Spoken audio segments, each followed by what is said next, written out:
Sandman. Does anyone remember an old PC game from the early 1990s called Mr. Mix? It's mainly a typing game, similar to Mario Teaches Typing, where you have to type words into a box to make a chef, the titular Mr. Mix, put ingredients into a bowl.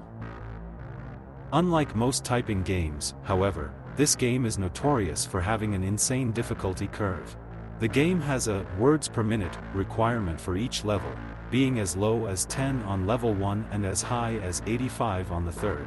By level 5, the requirement reaches over 500, effectively making it impossible to proceed any further. One of the main things that people noticed about this game immediately was the background music. The music on the first level was an unsettling pattern of growls that got progressively louder as the level went on, often causing damage to early computer speakers that were not designed to handle extremely high volumes of sound. The second level had no music at all, and the third had what sounded like an extremely low-quality recording of a hair dryer playing in the background. The remaining two levels had an extremely loud high-pitched ringing throughout the level that caused severe eardrum damage to those who managed to get that far. Another rather disturbing aspect of the game was the design of Mr. Mix himself. He was a large, round-faced, overweight man with large beady eyes and red spots on his cheeks. Most children who played the game reported having vivid nightmares of Mr. Mix speaking to them in a quiet, raspy voice and threatening them to keep quiet about something. However, none of them could remember exactly what that was. One psychologist who saw many of these children reported being disturbed by the sheer amount of terror on the faces of the children as they recounted the details of the nightmare. Many of the children broke down into tears in the process, begging for their parents to save them. However, no direct relationship to the game itself could be determined by these few cases, as not all children suffered the same adverse effects. For obvious reasons, this game did not sell very well. It remained in relative obscurity until a few years ago, when PC hackers got hold of a ROM of the game and started digging through it. Using memory hacking software, they managed to crack the game's code and bypass the impossible fifth level.